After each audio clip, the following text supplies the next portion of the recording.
बिस्मिल्लाहिर्रहमानिर्रहीम। Students, I hope कि आप सब खैरियत से होंगे। डियर स्टूडेंट्स, हम चैप्टर नंबर 7 ऑसिलेशन कंप्लीट कर चुके हैं और आज की इस वीडियो में हम इसी चैप्टर ऑसिलेशंस की एक्सरसाइज शॉर्ट क्वेश्चंस डिस्कस करने जा रहे हैं। तो डियर स्टूडेंट्स, यहाँ पे कुछ स्टूडेंट्स हमसे पूरा साल यही पूछते रहते हैं कि सर हम इन क्वेश्चंस का आंसर कितना लिखें, 2 लाइनें, 3 लाइनें, 4 लाइनें।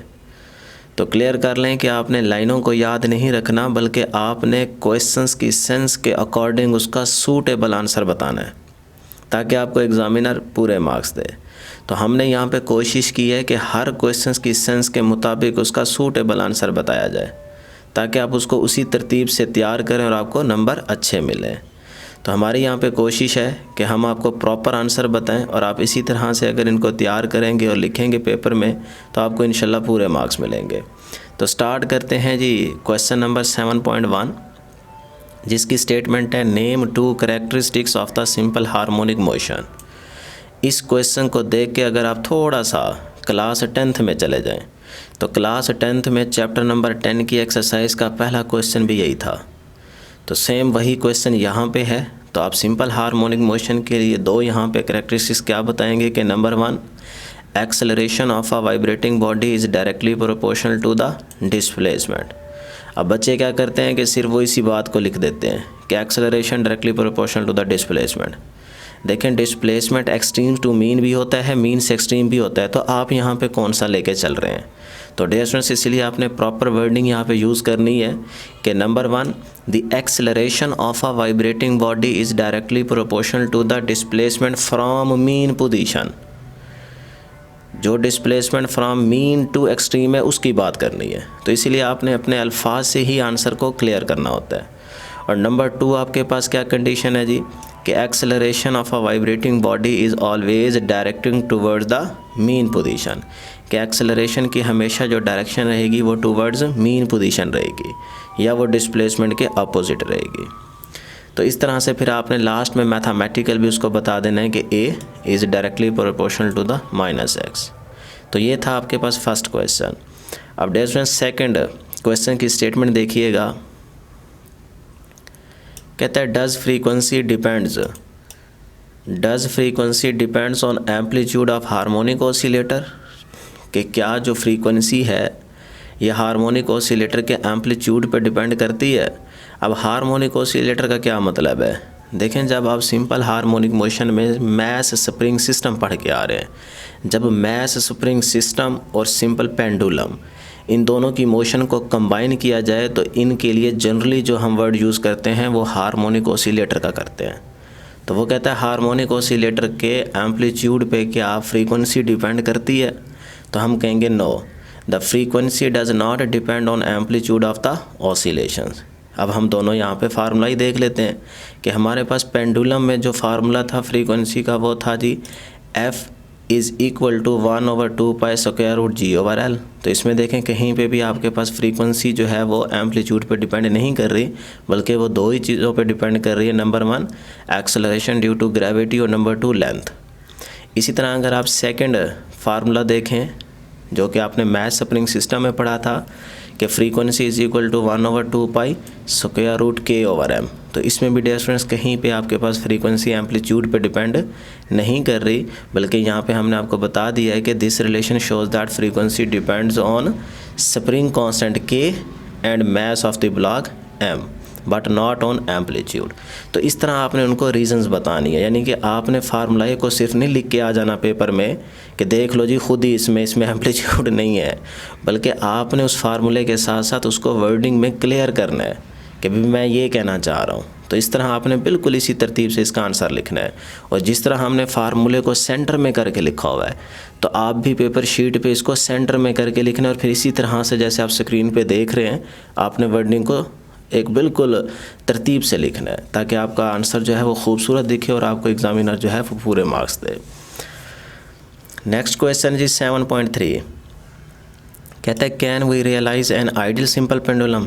तो क्वेश्चन को देखते ही आप नो का आंसर देंगे क्योंकि हमने इसको बड़ी डिटेल में टॉपिक के अंदर डिस्कस किया है कि हम आइडियल पेंडुलम नहीं बना सकते, ना ले सकते, ना रियलाइज़ कर सकते। वजह उसकी है कि जिन कंडीशंस पे इनको अप्लाई किया जाता है वो कंडीशंस हम फुलफ़िल नहीं कर सकते। तो नंबर 1 अगर आप देखें तो string should be weightless and inextensible, क्या आप ले सकते हैं? नहीं। तो bob should be point mass, अब पॉइंट मैस का मतलब है कि मैस ना होने के बराबर लेकिन उसकी वैल्यू हाई हो, ज़्यादा हो, तो ऐसा तो नहीं हो सकता ना, इसीलिए ये भी हम नहीं कर सकते। There should be no friction present between the hook and string, ये भी पॉसिबल नहीं है, 100% पॉसिबल नहीं है। वैसे तो किसी हद तक हम कर लेते हैं 80-70%, लेकिन यहाँ 100% की बात कर रहा है। तो उसके बाद air should be removed, air should be removed from place of the experiment, ये भी नहीं हो सकता 100%। तो लास्ट में हम उसको बता देंगे कि as this condition can not be fulfilled by 100%, ये हम फुलफिल नहीं कर सकते। Therefore it is impossible to realise an ideal simple pendulum. उसके बाद है जी क्वेश्चन नंबर 7.4। तो 7.4 की स्टेटमेंट है what is the total distance travelled by, फिर से स्टार्ट कर लेते हैं। What is the total distance travelled by an object moving with simple harmonic motion in a time equal to its period if its amplitude is A. अगर डियर students amplitude ए हो तो फिर आप बताएं कि हमारे पास जो सिंपल हार्मोनिक मोशन के लिए एक ऑब्जेक्ट मोशन परफॉर्म कर रहा होगा तो वो एक वाइब्रेशन कंप्लीट करने के लिए कितना डिस्टेंस ट्रैवल करेगा।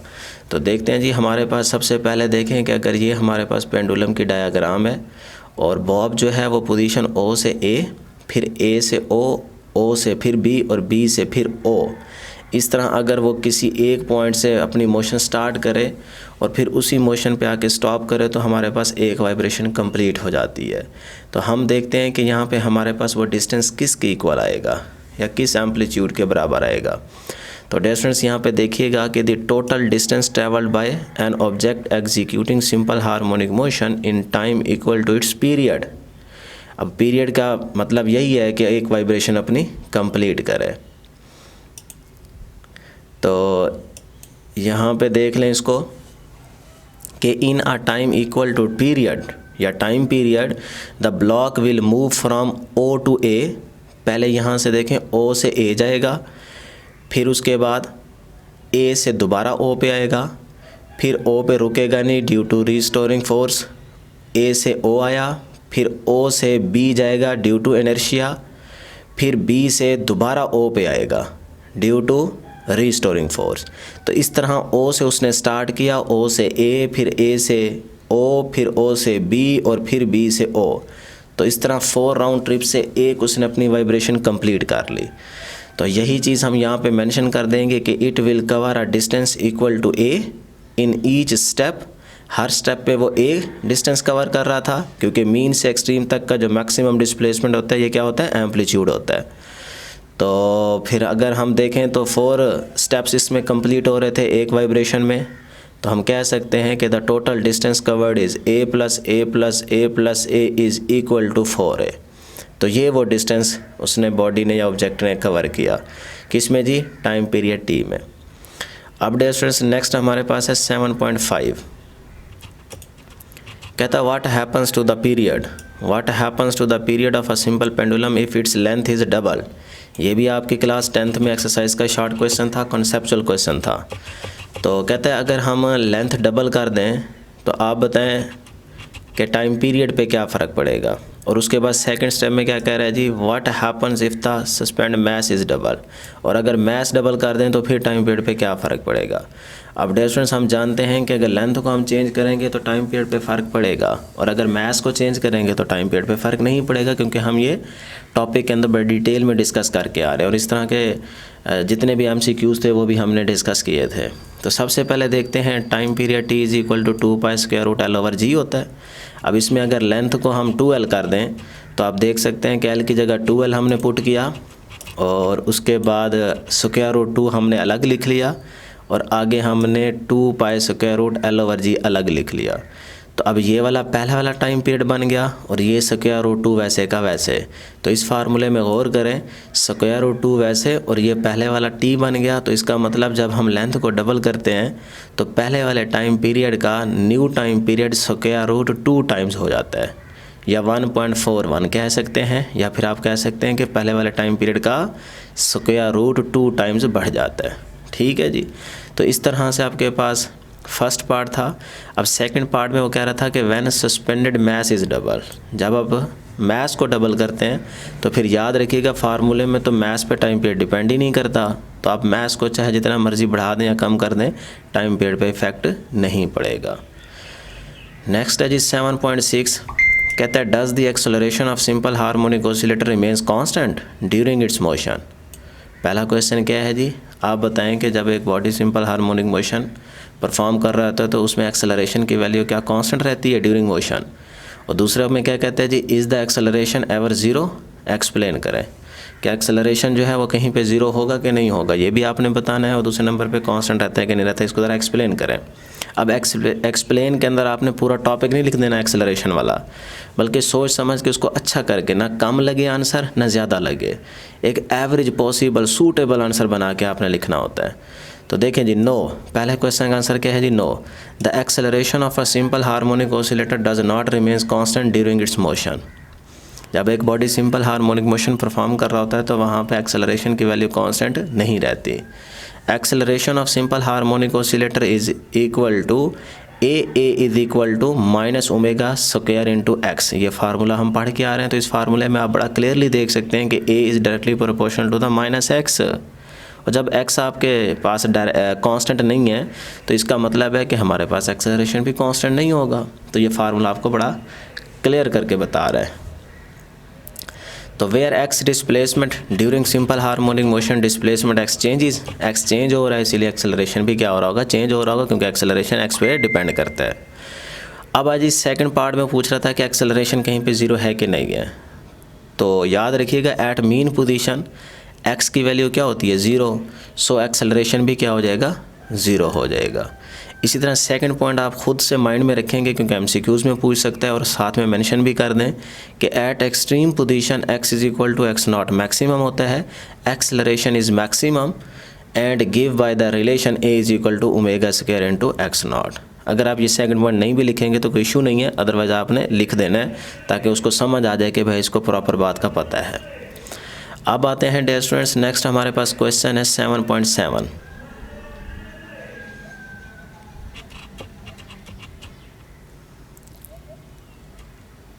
तो 7.7 की स्टेटमेंट है, कहता है what is meant by phase angle. अब ये भी आपको टॉपिक में हम बता चुके हैं बड़ी डिटेल में कि the angle theta is equal to omega t which specifies the displacement as well as the direction of the motion of a point executing simple harmonic motion is known as phase. कि हमारे पास जो phase और angle, ये जो आम angle theta होता है और इसमें और फेज़ में डिफरेंस क्या है। देखें ये जो फेज़ है ये भी एंगल की तरह होता है, 90 डिग्री, 180, 0, लेकिन इसमें एक चीज़ और ख़ास आ जाती है कि ये डिस्प्लेसमेंट के साथ साथ मोशन की डायरेक्शन को भी रिप्रेजेंट करता है। और एंगल में हम सिर्फ क्या ले रहे थे जी, एक ही चीज़ ले रहे थे, जिस तरह सिंपल हमारे पास होता है 30, 45, 90। तो फेज़ में ये डिस्प्लेसमेंट के साथ साथ डायरेक्शन ऑफ द मोशन को भी स्पेसिफाई करता है। तो ये बड़ा इंपॉर्टेंट पॉइंट इसमें आ जाता है। और इसको डिफ़ाइन करने के साथ साथ आप डायग्राम भी बनाएंगे। डायग्राम में देखें ये हमारे पास O1 से P तक एक इनिशियल फ़ेज़ है जिसको हम फाई का नाम देते हैं। और इनिशियल फ़ेज़ कौन सा होता है, जो हमारी ऑब्जर्वेशन से पहले बॉडी कवर कर चुका हो, एंगल बना चुका हो, उसे हम इनिशियल फ़ेज़ कहते हैं। जब हम अपनी ऑब्जर्वेशन स्टार्ट करते हैं यहाँ से P इनिशियल से लेके P तक, ये जो ओमेगा टी आ रहा है, तो ये हमारी ऑब्जर्वेशन के अंडर ऑब्जेक्ट क्या बना रहा है, एंगल बना रहा है। तो उस एंगल को हम ओमेगा टी का नाम देते हैं और यही हमारा फेज़ कहलाता है। ठीक हो गया, ये हम टॉपिक में आपको बड़ी डिटेल में बता चुके हैं।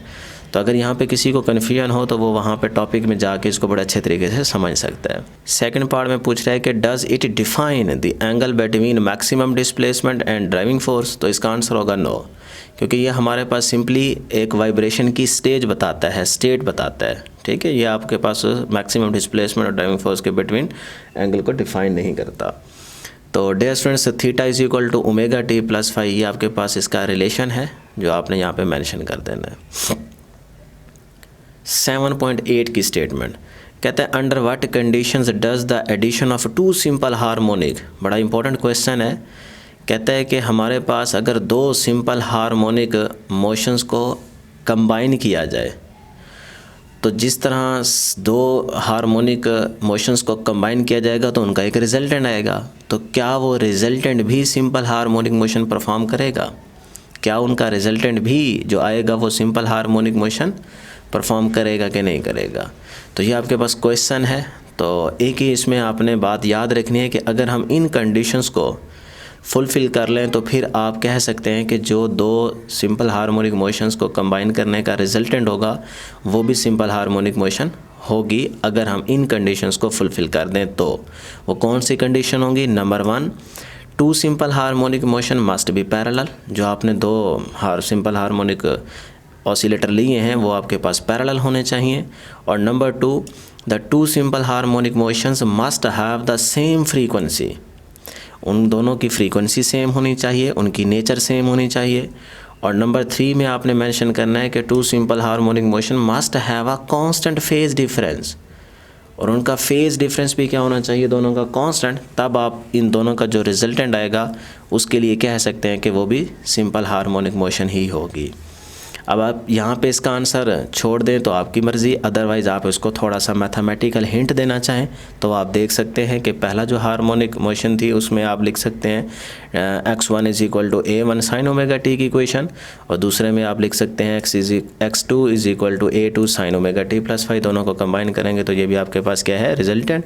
और ये आप देख सकते हैं कि सिंपल हार्मोनिक मोशन की ही इक्वेशन है। अब डेफिनेशन 7.9 है हमारे पास, कहते हैं show that in simple harmonic motion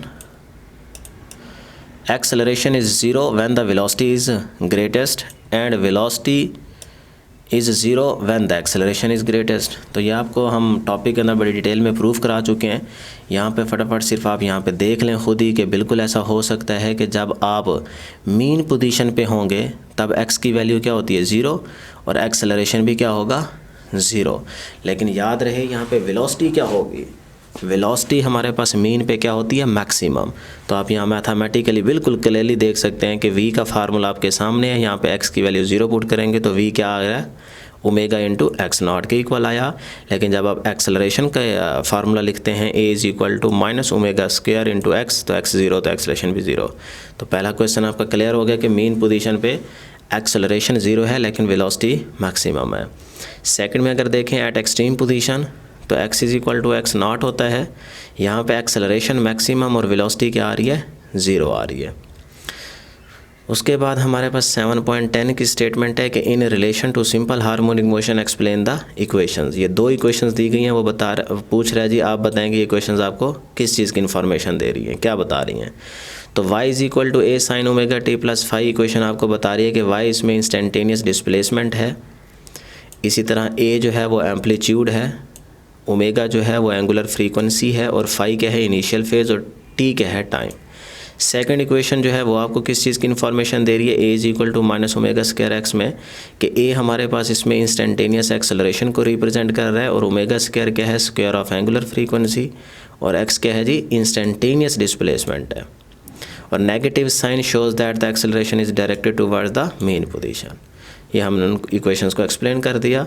और लास्ट में हमारे पास एक क्वेश्चन है, नहीं बल्कि सेकंड लास्ट, 7.11 कहते हैं explain the relation between the total energy, potential energy and kinetic energy for a body oscillating with simple harmonic motion. कि देखें सबसे पहले हमने टोटल एनर्जी, पोटेंशियल एनर्जी और काइनेटिक एनर्जी का रिलेशन बताना है कि किन किन पॉइंट्स पे इनका क्या क्या रिलेशन होगा। तो डियर स्टूडेंट्स, अगर आप डायग्राम पे गौर कर लेंगे और साथ में इस थ्योरी को थोड़ा सा देख लेंगे तो आप खुद ही इसका आंसर कर सकते हैं, क्योंकि आपको ये भी हमने एक्सप्लेन किया हुआ है टॉपिक के अंदर कि जब मीन पोजीशन पे आपका बॉब होगा तो potential energy 0, kinetic energy maximum. इसी तरह जब एक्सट्रीम पॉइंट बी पे आप होंगे तो potential energy maximum, kinetic energy 0। इसी तरह जब आप सी पॉइंट पे होंगे तो आपके पास पोटेंशियल एनर्जी मैक्सिमम क्योंकि हाइट h आ गया ना, और काइनेटिक एनर्जी क्या हो जाएगा? 0, क्योंकि आपके पास वेलोसिटी 0 होती है। लेकिन थ्रू आउट दिस सिस्टम में जो टोटल एनर्जी होती है वो क्या रहेगी? कांस्टेंट रहेगी। और टोटल एनर्जी का फार्मूला क्या होता है जी? Potential energy plus kinetic energy, और ये क्या रहेगी? कांस्टेंट रहेगी। मीन पे भी और एक्सट्रीम पे भी किसी भी इंस्टेंट पे आप चेक करेंगे तो इनका रिजल्ट कांस्टेंट आएगा, और ये हम मैथमेटिकल प्रूफ कर चुके हैं टॉपिक के अंदर। अब चलते हैं जी, हमारे पास क्वेश्चन है 7.12 describe the some common phenomena in which resonance plays an important role. तो आपको टॉपिक में बड़ी डिटेल में हमने समझाया हुआ है कि हमारे पास रेजोनेंस की जो फर्स्ट एग्जांपल थी वो थी रेजोनेंस इन ब्रिज, जो कि डिसएडवांटेजेस में बेसिकली आती है। इसी तरह आपके पास सेकंड थी ट्यूनिंग ऑफ रेडियो, ये हमारे एडवांटेजेस में आती है, फ़ायदा है हमारे लिए। इसी तरह थर्ड एप्लीकेशन थी माइक्रोवेव ओवन, तो ये भी हमारे पास एडवांटेजेस में आती थी। तो इन तीनों को हमने एक्सप्लेन किया हुआ है टॉपिक के अंदर। मैं चाहूँगा कि वो आप वीडियो ज़रूर देखें, वहाँ पर आपको अच्छे MCQs भी मिलेंगे और आपके लिए कुछ पॉइंट्स जो हैं वो इंफॉर्मेशन के तौर पे हमने यूज़ किए थे, वो भी आप MCQs के लिए तैयार कर सकते हैं। लास्ट क्वेश्चन है जी, if a mass spring system is hung vertically and set into oscillation. एक आपने वर्टिकली मैस स्प्रिंग को कनेक्ट किया हुआ है किसी स्पोर्ट के साथ और उस स्प्रिंग के साथ आपने एक मैस को अटैच किया हुआ और वो स्प्रिंग क्या कर रहा है जी, ऑसिलेट कर रहा है या सिस्टम ऑसिलेट कर रहा है। Why does the motion eventually stop, आखिरकार उसकी मोशन रुक क्यों जाती है? तो डियर स्टूडेंट्स याद रखिएगा कि ड्यू टू यहाँ पे हमारे पास कुछ रेजिस्टिव फोर्सेस आप कह सकते हैं या डैम्पिंग फोर्सेस का नाम आप यूज़ कर सकते हैं।